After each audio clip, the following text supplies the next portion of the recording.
Hello प्यारे बच्चों, क्या हाल चाल आप सभी के डियर स्टूडेंट्स। नवदीप सर की फिजिक्स की क्लास में आप सभी का स्वागत है प्यारे बच्चों। तो देखिए अपने इलेक्ट्रॉनिक्स का कर रहे थे, चैप्टर नंबर 16 है जो इलेक्ट्रॉनिक्स, उसका पार्ट नंबर 5 अपने करेंगे आज।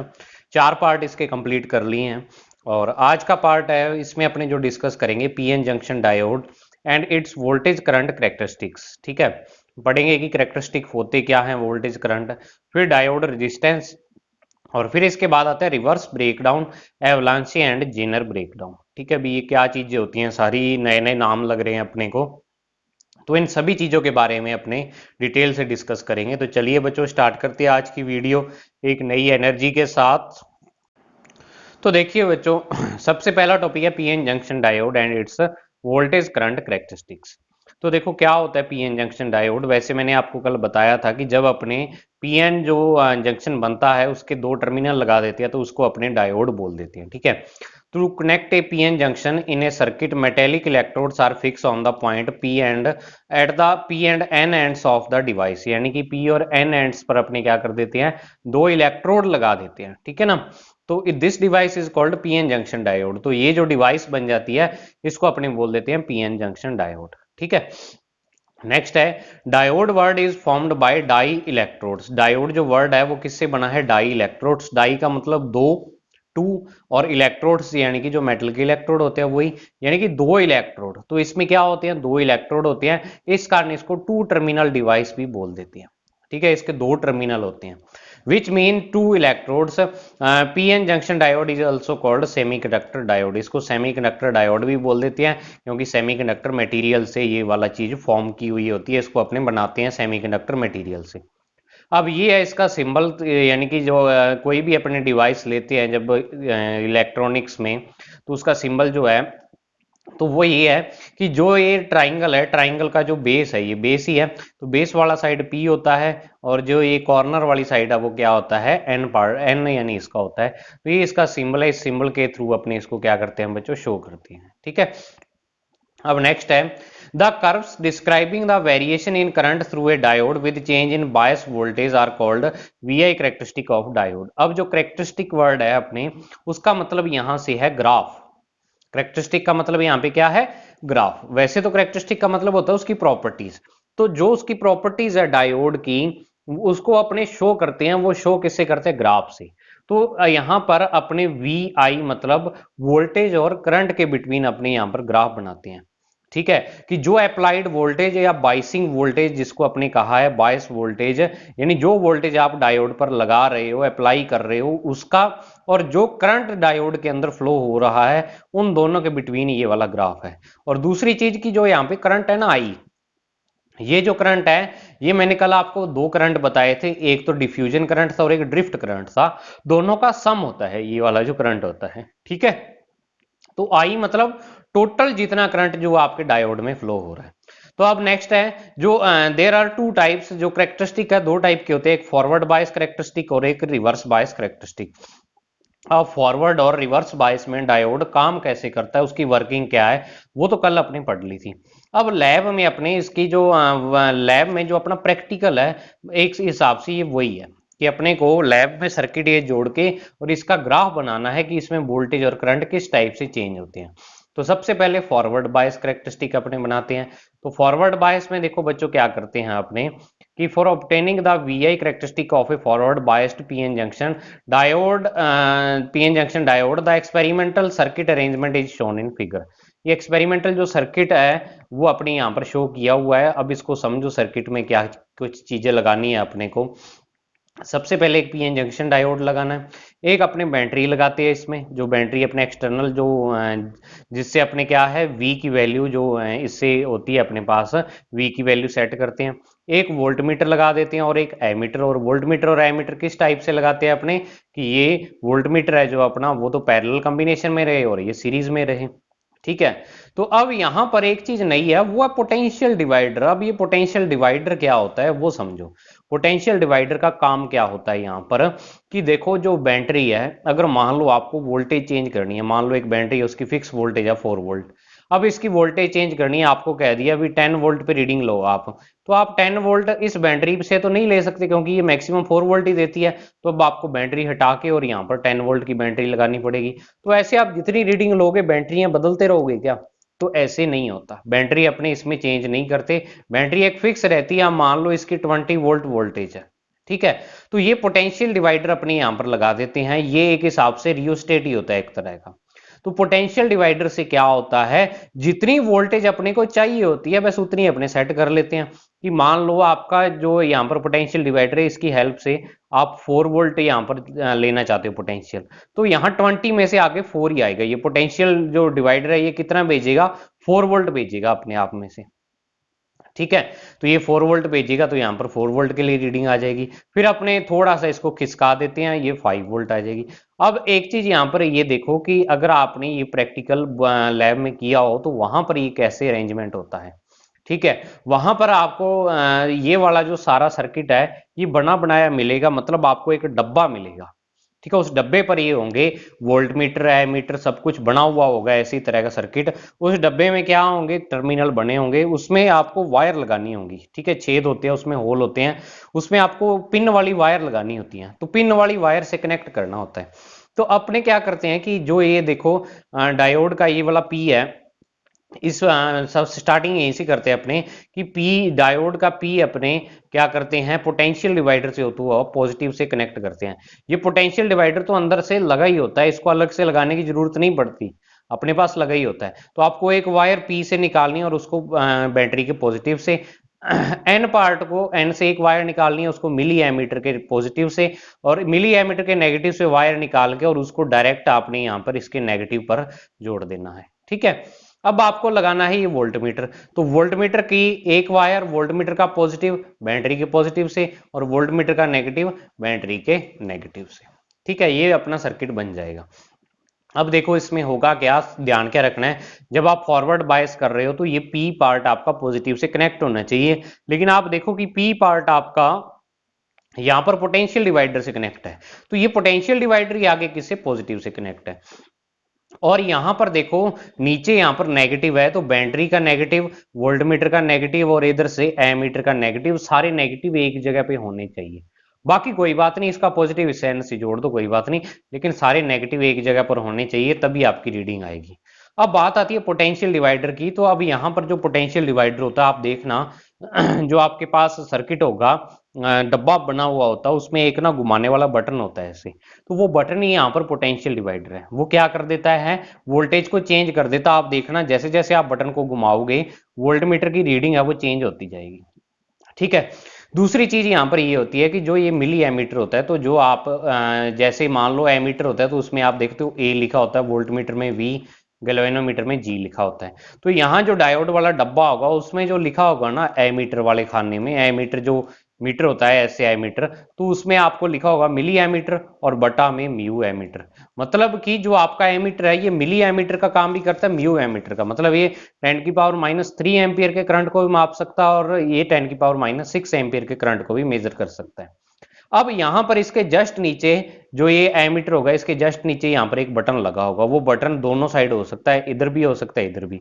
अगर आपने इधर कर दिया तो मतलब इस साइड वाला मिली एमीटर बन जाएगा ये, और अगर आपने इधर कर दिया तो वही एमीटर अब म्यू एमीटर का वर्क करेगा। ये इसका एक्सपेरिमेंटल सेटअप है, अगर आपने लैब में देखा हो तो आपको पता लग गया होगा, ठीक है। अब देखो क्या है कि the applied voltage V on the diode is changed by potential divider and can be read by galvanometer. Galvanometer से अपने उसको रीड कर सकते हैं। अब अपने को कुछ नहीं करना, बस क्या करना है, इस वोल्ट मीटर में इस पोटेंशियल डिवाइडर का बटन घुमा के वोल्टेज सेट करनी है। 1 वोल्ट सेट कर ली। अब उसके रिस्पेक्ट आपको मिली एमीटर में रीडिंग देखनी है कितनी आ रही है। फिर 2 वोल्ट पर सेट कर ली, फिर देखनी है। फिर 3 वोल्ट पर सेट कर ली, फिर देखनी है। फिर 4 वोल्ट पर, फिर 5, ऐसे करके आपको 5-6 रीडिंग इसमें लेनी है। वोल्टेज और करंट आपको मेजर करना है, ठीक है। We will change the voltage with the help of potential divider and note the corresponding readings by a milliammeter, ठीक है। तो अब अपने जो रीडिंग आती है उस रीडिंग के बेस पर क्या करते हैं, ग्राफ बनाते हैं। The curve obtained for different values of V and I is shown in figure. When the value of applied voltage is increased the current in the diode increases exponentially. यानी कि जब अपने वोल्टेज की value increase करते हैं तो जो circuit में करंट होता है वो क्या है, एक्सपोनेंशियली इंक्रीज होता है। This behaviour is shown by part A B. The अब इसको अपने ए बी पार्ट से शो करते हैं, सॉरी ए बी नहीं यहां पर, हाँ ए बी, ठीक है, ए बी पार्ट से शो करते हैं। The potential at which the I will increase rapidly is called diodes knee voltage और कट इन वोल्टेज। यानी कि ये ए पॉइंट के बाद देखो आप एकदम से क्या है वोल्टेज, तो वोल्टेज थोड़ी बढ़ाओगे, करंट एकदम से बढ़ने लगेगा, तो इस वोल्टेज को जिस पर एकदम से डायोड में करंट क्या होता है, इंक्रीज होता है, उसको नी वोल्टेज या कट इन वोल्टेज बोलते हैं। और इस टाइम होता क्या है कि जो आपकी फॉरवर्ड बायस में मैंने आपको बताया था कि जो डिप्लेशन लेयर होती है उसमें क्या होते हैं, जो होल और इलेक्ट्रॉन, जो मेजॉरिटी चार्ज कैरियर्स प्रेजेंट होते हैं पी और एन टाइप सेमीकंडक्टर में, तो वो क्या है, एंटर हो जाते हैं, उसको ब्रेक कर देते हैं। तो इसको अपने कट इन वोल्टेज या नी वोल्टेज बोल देते हैं। जर्मेनियम के लिए ये वोल्टेज 0.3 वोल्ट होती है और सिलिकॉन के लिए ये वोल्टेज 0.7 वोल्ट होती है। और ये इसका ग्राफ आता है, एक्सपेरिमेंटली ग्राफ बनाया हुआ। अगर आपने एक्सपेरिमेंट किया होगा ये वाला, तो आपको पक्का ये जो ग्राफ है ये आता होगा। फिर आता है reverse bias characteristic. Reverse bias में, तो अब रिवर्स बायस में देखो आपको क्या करना है, बस बैटरी को चेंज करना है और कुछ ही नहीं करना। इस बैटरी का जो पॉजिटिव नेगेटिव था, अब उसको नेगेटिव पॉजिटिव, तो इनके भी नेगेटिव पॉजिटिव चेंज हो जाएंगे, मिली एमीटर के, सॉरी यहाँ पर वोल्ट मीटर के, और ये माइक्रो एमीटर, यहाँ पर मिली नहीं माइक्रो एमीटर आएगा, ठीक है। और कुछ नहीं, डायोड वैसे का वैसे, वैसे इनकी पोलरिटी चेंज कर देनी है, कहने का मतलब पॉजिटिव नेगेटिव चेंज कर देनी है, क्योंकि आपको पता ही है कि पॉजिटिव नेगेटिव भी तो चेंज करते हैं। या आप ऐसे कर सकते हो कि इस डायोड का क्या कर दो, डायोड को घुमा दो, एन और पी कर दो इसका उल्टा, जिस साइड पी है अब इस साइड एन कर दो, एन एन की तरफ पी कर दो बस। अगर आप इन तीनों को नहीं हिलाना चाहते तो वो आपकी इच्छा है, ठीक है। तो अब देखो बच्चों यहां पर क्या है कि for obtaining the VI characteristic of a reverse bias PN junction diode, the experimental circuit arrangement is shown in figure. Figure में इसको शोन कर दिया है। Since reverse current is very small, so a microammeter is used in the place of milliammeter. कि reverse जो current होता है वो बहुत ही कम फ्लो होता है, क्योंकि आपको पता है कि डायोड के अंदर जो करंट फ्लो होता है रिवर्स बायस में, वो माइनॉरिटी चार्ज कैरियर्स के कारण होता है, और जो माइनॉरिटी चार्ज कैरियर्स हैं वो पी और एन साइड में बहुत ही ज्यादा कम होते हैं। तो इतने कम होने के कारण जो ये वैल्यू है वो अपने को म्यू एम्पियर में, यानी माइक्रो एम्पियर में मिलती है बच्चों, ठीक है, माइक्रो एम्पियर में इस कारण मिलती है। तो माइक्रो एम्पियर में मिल गई वैल्यू। अब नेक्स्ट क्या है कि इसमें भी वही करना आपको, बस V में वैल्यू सेट करो, माइक्रो एमीटर में रीडिंग पढ़ो, इसमें सेट करो, इसमें रीडिंग पढ़ो बस। कि at different reverse voltage the corresponding reverse current values are noted and a curve is drawn as shown in figure. तो अब इसमें क्या होता है कि यहाँ पर कर्व आपको शो किया हुआ है कि in reverse bias the current is very small because it is due to minority charge carriers and remains constant till the reverse voltage reaches breakdown voltage। यानी कि रिवर्स बायस में क्या होता है कि करंट की वैल्यू बहुत ही कम रहती है स्टार्टिंग में। ये देखो करंट बहुत ही कम रह रहा है, देखो करंट ये वाला है, वोल्टेज आप यहां पर ले गए लेकिन करंट आपका यहीं आया बस। लेकिन इस वोल्टेज के बाद एकदम से क्या हो जाता है, करंट इंक्रीज हो जाता है थोड़ी सी वोल्टेज इंक्रीज करने पर। ये मैंने थोड़ा सा गलत बना दिया, इसको ऐसे बनाना थोड़ा आगे करके, ठीक है ना, ऐसे पीछे ग्राफ नहीं जाता होता, थोड़ा सा गलत बना हुआ है, फ्री हैंड से बनाया हुआ है इस कारण, तो इसको ऐसे बना लेना, मतलब थोड़ा आगे बढ़ाते हुए पीछे नहीं। तो मतलब कि एक ऐसी वोल्टेज आती है जिसपे करंट की वैल्यू एकदम से इंक्रीज होती है। अब ये एकदम से इंक्रीज होती है, इस वोल्टेज को अपने पढ़ा भी था ब्रेकडाउन वोल्टेज कह देते हैं। इस टाइम क्या होता है ब्रेकडाउन वोल्टेज के टाइम कि ब्रेकडाउन के जो इंसिडेंट होती है कि जो माइनॉरिटी चार्ज कैरियर्स होते हैं वो डिप्लेशन लेयर के अंदर एंटर कर जाते हैं। हालांकि उनमें इतनी एबिलिटी नहीं होती कि वो डिप्लेशन लेयर को ब्रेक कर दें, लेकिन उसके अंदर एंटर हो जाते हैं इतनी वोल्टेज पर ये वाले, ठीक है। तो क्या होता है अंदर जाके वो वहां पर जो कोवलेंट बॉन्ड होंगे उनको एक दो को तोड़ेंगे, तो जिससे क्या होगा कि अपना जो करंट है वो इंक्रीज होगा। BB thereafter the reverse current increases very rapidly even for a slight increase in the breakdown voltage.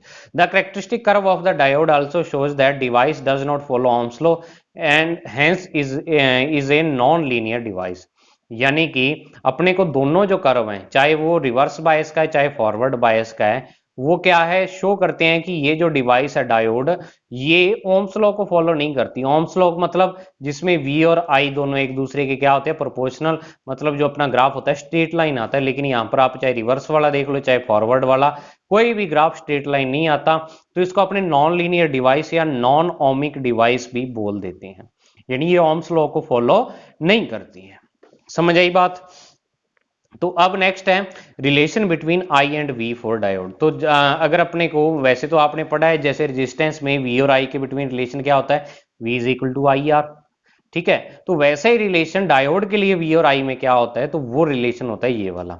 अब आप कहोगे कि सर ये इक्वेशन कहाँ से आई, तो ये इक्वेशन आपको डायरेक्ट याद रखनी पड़ेगी, लेकिन यहां से क्वेश्चन कभी नहीं पूछा जाता कि इसकी इक्वेशन लिखो डायोड की। हाँ, अगर किस्मत खराब हो 99.99% तो नहीं पूछा जाएगा, लेकिन फिर भी अगर ऐसा एग्जामिनर आ गया कि उसने ये कह दिया कि मुझे तो बच्चों से मतलब कि इस बार फुल हार्ड पेपर डालना है, तो फिर डाल भी सकता है। अगर बुक में दी है चीज तो उसको अपने ऐसे नहीं कह सकते कि ये आ ही नहीं सकती, आ तो सकती है लेकिन चांस कम हो सकते हैं उसके आने के। तो यहां पर क्या है कि आई एस है वो सैचुरेशन करंट है। अब सैचुरेशन करंट क्या होता है कि वो वाला करंट जो स्टार्टिंग में बिल्कुल स्टेबल सा रहता है, यानी स्टार्टिंग में क्या रहता है, बिल्कुल स्टेबल सा, उसको सैचुरेशन करंट। वी वोल्टेज है, के वोल्टेज मान कांस्टेंट होता है, और टी यहाँ पे टेम्परेचर है। ठीक है, इस वाले फॉर्मूले में। अब देखो फॉरवर्ड और रिवर्स बायस में क्या होगा कि जो वी है फॉरवर्ड बायस में वो पॉजिटिव होता है, तो e की power Q V upon K T, इसमें v पॉजिटिव है तो ये वाली वैल्यू क्या होगी, 1 से बड़ी होगी, क्योंकि e की वैल्यू होती है 2.718, और 2 की पावर कोई भी हो यहाँ पर पॉजिटिव पावर हो तो वो 1 से क्या होगी, हमेशा ग्रेटर देन होगी। तो जो 1 से ग्रेटर देन है तो e की power Q V minus Q V upon K T -1, इसकी जगह अपने इस 1 को इग्नोर कर सकते हैं, क्योंकि बड़ी वैल्यू में से जब एक घटाएंगे तो वो लगभग उतनी रहेगी। तो I की वैल्यू आई एस ई की power Q V upon K T, यानी so current will increase exponentially. इससे अपने पास प्रूव होता है कि जो करंट है वो इंक्रीज होता है, कैसे, एक्सपोनेंशियली इंक्रीज होता है, किसमें, फॉरवर्ड बायस में। और रिवर्स बायस में अपने वोल्टेज को नेगेटिव मानते हैं। अब आप कहोगे कि सर नेगेटिव क्यों, क्योंकि इसमें पोलैरिटी चेंज कर देते हैं अपने नेगेटिव पॉजिटिव, तो नेगेटिव पॉजिटिव चेंज कर दिए तो वोल्टेज की वैल्यू अपने नेगेटिव लेते हैं, यहां पर मानते हैं अपने ऐसा। तो v इज नेगेटिव, तो e की power Q V upon K T, ये वेरी वेरी लेस देन क्या हो जाता है, 1 हो जाता है। तो यहां पर जो e की power Q V upon K T है इसको अपने इग्नोर कर सकते हैं, तो 1 रह जाएगा अंदर ब्रैकेट के, तो I is equal to I S आ जाएगा, जो ऊपर वाली ये इक्वेशन है इसमें e की power Q V upon K T. अब ये माइनस की होगी क्योंकि e की पावर जो माइनस है वो 1 अपॉन e की पावर समथिंग होगी, और 1 अपॉन e की पावर समथिंग 1 से बहुत ही कम होती है। ठीक है, तो इस पे आपको ज्यादा दिमाग लगाने की जरूरत नहीं है, ये चलो आपके दे दिया, लेकिन इसके एक्सप्लेनेशन वगैरह जब नहीं है आपके तो पेपर में भी बहुत कम चांस है पूछे जाने की इससे। ठीक है, अब बात आती है डायोड रेजिस्टेंस की, कि डायोड रेजिस्टेंस क्या होता है। कि diode is a non linear device and it does not follow Ohm's law, अपनी ये तो जानती हैं। दस the resistance of A diode is not constant, तो डायोड का जो रेजिस्टेंस है वो कांस्टेंट नहीं होता। So it resistance is called dynamic resistance, इसका जो रेजिस्टेंस है वो क्या होता रहता है, वोल्टेज के साथ चेंज होता रहता है। ठीक है, तो ये इसका रेजिस्टेंस कांस्टेंट नहीं रहता। आप जो ओम्स लॉ वाला पढ़ते थे, रेजिस्टेंस पढ़ते थे, तो उसमें ऐसे क्या आती, स्ट्रेट लाइन, किसी भी पॉइंट पे आप वोल्टेज और करंट को डिवाइड करके देख लो, रेजिस्टेंस क्या रहता था, हर टाइम सेम रहता था। लेकिन इसमें ऐसा नहीं होता, इसमें क्या है, रेजिस्टेंस चेंज होता रहता है। तो अपने यहाँ पर दो रेजिस्टेंस लेते हैं, जब दो टाइप की बाइसिंग होती है डायोड की, तो दो टाइप के रेजिस्टेंस लेते हैं।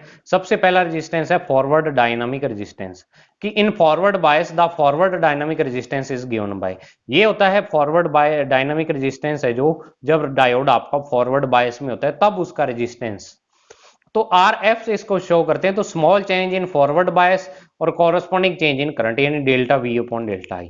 अब देखो इसको निकालते कैसे हैं, कि इस ग्राफ पर अपने क्या कर लेते हैं, अपनी इच्छा से कोई भी दो पॉइंट ले लो आप, ये वाला पॉइंट ले लिया, ये वाला। अब इसके कॉरस्पॉन्डिंग आप करंट का यहाँ पर चेंज निकाल लो, तो ये करंट का चेंज होगा वो डेल्टा आई आ जाएगा आपके पास। और इसके कॉरस्पॉन्डिंग जो वोल्टेज है, वोल्टेज में चेंज निकाल लो, ये वाला, तो ये वाला चेंज अपने मान लेते हैं डेल्टा वी आ गया। तो जो यहाँ पर रेजिस्टेंस है आर, वो क्या आ जाएगा, डेल्टा वी अपॉन में क्या आ जाएगा बच्चों, डेल्टा आई आ जाएगा। ठीक है, फॉरवर्ड डायनामिक रेजिस्टेंस ग्राफ से निकालते हैं, चाहे फॉरवर्ड हो चाहे रिवर्स वाला हो। तो फॉरवर्ड डायनामिक रेजिस्टेंस मतलब क्या होता है, फॉरवर्ड बायस में जो डायोड का रेजिस्टेंस होता है। और it is calculated by graph, it is generally of order of 1 to 100 ओम। जो इसकी वैल्यू होती है जनरली वो क्या होती है, 1 to 100 ओम होती है। समझ आई बात बच्चों वैल्यू इसकी। फिर रिवर्स रेजिस्टेंस, तो सॉरी रिवर्स डायनामिक रेजिस्टेंस, तो ये क्या होगा कि by definition of reverse resistance is R से इसको शो करेंगे अपने। तो रिवर्स जो डायनामिक रेजिस्टेंस है, small change in reverse voltage और कॉरस्पॉन्डिंग चेंज इन करंट। तो delta V upon delta I क्या आ जाती है इसकी value, because reverse bias current is very small so reverse resistance is very high. क्योंकि रिवर्स, जब आपका डायोड रिवर्स बायस में होता है तो उसमें करंट जो होता है वो आपने अभी पढ़ा हुआ है किस ऑर्डर का होता है, म्यू एम्पियर यानी 10⁻⁻6 एम्पियर की ऑर्डर का होता है। तो this is of order of mega ohm यानी 10⁻6 ओम। तो जब आपका करंट यहाँ पे नीचे अपॉन में 10⁻⁻6 आएगा तो जो रेजिस्टेंस बनेगा वो 10⁻6 मतलब 10 लाख ओम का रेजिस्टेंस होता है रिवर्स बायस में जब आपका डायोड काम करता है। ठीक है ना, तो इतना क्या है, ज्यादा रेजिस्टेंस होता है। तो इस कारण क्या है कि रिवर्स बायस में अपने डायोड को ऐसे मानते हैं कि ये करंट को पूरे का पूरा ही रोक लेता है। और इसका यूज वैसे जनरली पता कहां पे होता है, जहां पर अपने को सर्किट में बहुत ही कम करंट चाहिए। अब जो आप चाहे मोबाइल का सर्किट है चाहे कंप्यूटर का, उसमें देखना बहुत ही छोटे छोटे कंपोनेंट होते हैं। तो वो ऐसे नहीं कि वो इतना करंट झेल सकते हैं जो अपने पास आता है, उस करंट को नहीं झेल सकते। तो वहां पर करंट की वैल्यू को डिक्रीज करने के लिए अपने डायोड्स का यूज करते हैं। उनसे जस्ट पहले डायोड लगा देते हैं। अगर रिवर्स बायस में लगाएं, मान लो किसी कंपोनेंट को 10⁻⁻6 एम्पियर का करंट चाहिए, तो उससे जस्ट पहले अपने रिवर्स बायस में डायोड लगा देंगे, जिससे उसको करंट क्या मिलेगा, 10⁻⁻6 एम्पियर के ऑर्डर का करंट मिलेगा। ठीक है, तो ये होता है। अब नेक्स्ट टॉपिक है रिवर्स ब्रेकडाउन। तो रिवर्स ब्रेकडाउन वैसे आपने पढ़ा है। तो रिवर्स ब्रेकडाउन आगे दो टाइप का होता है। ठीक है, तो दो टाइप का क्या क्या होता है, एक जनरल टाइप का और एक स्पेसिफिक टाइप का होता है। तो रिवर्स ब्रेकडाउन मैं आपको बता देता हूँ। ब्रेकडाउन की जो इंसिडेंट है वो रिवर्स बायस में जब आपका डायोड होता है तब होती है। कि तब क्या हो जाता है कि अपने जब वोल्टेज जो ये अप्लाइड वोल्टेज है उसको इंक्रीज करते जाते हैं, या डायोड का जब आपका रिवर्स बायस में है तो पी और एन टाइप के जो सेमीकंडक्टर है उसमें जो माइनॉरिटी चार्ज कैरियर्स होल और इलेक्ट्रॉन्स होते हैं वो क्या करते हैं कि जो डिप्लेशन लेयर बनी होती है उसके अंदर एंटर होना स्टार्ट कर देते हैं, जिससे वहां पर प्रेजेंट कोवलेंट बॉन्ड्स ब्रेक हो जाते हैं, जिससे होल और इलेक्ट्रॉन थोड़ी सी अमाउंट में बढ़ते हैं, जिससे अपने पास सर्किट में करंट इंक्रीज हो जाता है। ब्रेकडाउन पता लग गया क्या होता है। अब देखो कि if the reverse bias voltage across P and diode is increased beyond a certain limit VB, the reverse current increases rapidly to a large value. This phenomena is called reverse breakdown and voltage VB is at which it starts is called breakdown voltage. यानी उस voltage को जिस पर क्या होता है ये breakdown की इंसिडेंट होती है उसको ब्रेकडाउन वोल्टेज बोल देते हैं। This breakdown has two types. ये ब्रेकडाउन जो होता है ये दो टाइप का होता है। सबसे पहला जो ब्रेकडाउन है वो है एवलांचे ब्रेकडाउन। अब एवलांचे ब्रेकडाउन क्या होता है, और दूसरा टाइप आप एक बार इसका नाम पढ़ लो, वो होता है जेनर ब्रेकडाउन। तो अब एवलांचे और जेनर ब्रेकडाउन दोनों ब्रेकडाउन में क्या फर्क है कि जो एवलांचे ब्रेकडाउन है ये होता है जनरल डायोड में, जो अपने सिंपल जिसको डायोड ही कहते हैं ओनली। और जो जेनर ब्रेकडाउन होता है वो होता है एक स्पेशल टाइप के डायोड में, जिसको जेनर डायोड अपने कह देते हैं। अब दोनों में फर्क क्या होता है कि जो अपने जनरल डायोड होता है वो तो अपने जनरल मेथड से तैयार होता है, लेकिन जेनर डायोड में क्या होता है कि जो डोपिंग होती है, मतलब जो मेजोरिटी चार्ज कैरियर्स हैं उनकी जो नंबर ऑफ उनकी जो अमाउंट है या नंबर है उनका वो बहुत ही ज्यादा हाई होता है, मतलब उसमें अपने डोपिंग बहुत ज्यादा कर देते हैं। ठीक है, तो उस टाइप का स्पेशल जो डायोड होता है उसको अपने जेनर डायोड बोल देते हैं। तो सबसे पहले अवलांचे ब्रेकडाउन क्या है, तो ये तो अभी मैंने जो आपको कहानी बताई है कि क्या होता है, माइनॉरिटी चार्ज कैरियर्स होते हैं, अप्लाइड वोल्टेज इंक्रीज करते हैं, एंटर कर जाते हैं, वहां पर कोवलेंट बॉन्ड को तोड़ देते हैं। तो वो जो जनरल प्रोसेस होती है उसको अपने अवलांचे ब्रेकडाउन ही बोलते हैं। ठीक है ना। At large reverse voltage, the minority charge carriers of P and N region get accelerated by high electric field and cross the junction. Then and these charge carriers will collide with the covalent bonds present at junction and break them. Therefore, new pairs of holes and electrons are generated. So there will increase in current rapidly. This process is called avalanche breakdown. यानी कि क्या होता है, break कर देते हैं bond को जिससे करंट इंक्रीज हो जाता है। लेकिन इसका क्या है, एक ड्रॉबैक है, इसकी कमी है एक, वो कमी क्या है कि वो कमी इसको क्या कर देती है, यूजलेस बना देती है कि if the current is not controlled then due to heat generated the diode में गेट डैमेज। अब आपको पता है कि जो जब रिवर्स बायस में डायोड होता है तो उसका रेजिस्टेंस बहुत ज्यादा होता है, और जब रेजिस्टेंस सर्किट का बहुत ज्यादा होता है तो तब उसमें क्या होता है बच्चों कि जो सर्किट है वो गर्म होना स्टार्ट हो जाता है। मतलब आपका डायोड है वो खुद ही तो रेजिस्टेंस है तो वो डायोड गर्म हो जाएगा, और अगर उसमें आपने करंट की वैल्यू बहुत ज्यादा होगी तो वो बहुत ज्यादा गर्म हो जाएगा, तो मतलब उसके डैमेज होने का खतरा रहता है, उसके बर्न होने का खतरा वहां पर रहता है। तो क्या है कि एवलांचे ब्रेकडाउन से अपने ब्रेकडाउन वोल्टेज तो अपने गेन कर सकते हैं, लेकिन डायोड के जलने का बहुत ज्यादा चांस रहते हैं। तो अब अपने देखो क्या करते हैं कि एक स्पेशल टाइप का डायोड बनाते हैं, Zener breakdown. This process occurs in a diode which is highly doped to which the depletion layer is very thin. यानी कि अब क्या होता है कि जो आपके पास ये जो स्पेशल टाइप का ये ब्रेकडाउन है कि जेनर ब्रेकडाउन, ये उस डायोड में होती है जिसमें डोपिंग बहुत ही हाई होती है और डिप्लेशन लेयर जिसकी क्या होती है, बहुत ही ज्यादा पतली होती है।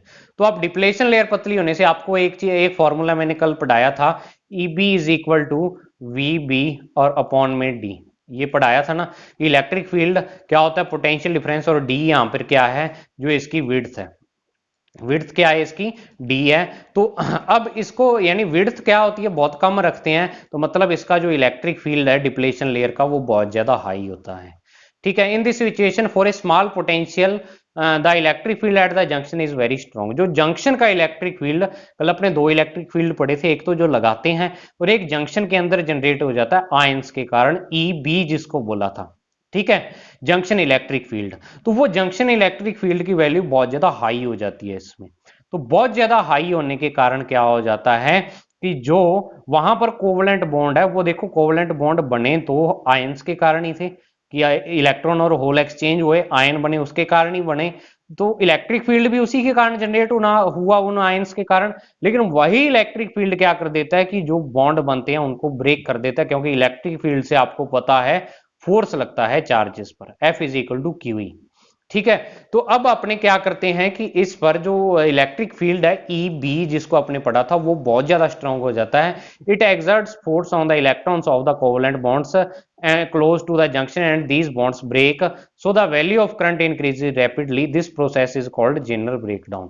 देखो अगर आपको नहीं समझ आ रहा तो आपने कल पढ़ा था कि ये पी एन जंक्शन होता है। ठीक है, पी एन जंक्शन है। तो अब इसमें क्या होगा कि जो जेनर डायोड होता है इसमें डोपिंग बहुत हाई होती है और जो ये डिप्लेशन लेयर की विड्थ है ये बहुत ही कम रखते हैं। तो जब अपने इसको रिवर्स बायस में लगाएंगे तो इसको पी को नेगेटिव से जोड़ेंगे और एन को अपने क्या करेंगे, पॉजिटिव से कनेक्ट करेंगे। तो अब जो अपना लगाया गया इलेक्ट्रिक फील्ड है उसकी जो डायरेक्शन है वो ये वाली है, ई पॉजिटिव टू नेगेटिव, और जो अपना इसके अंदर जनरेट होता है वो भी ऐसे ही होता है, ई बी।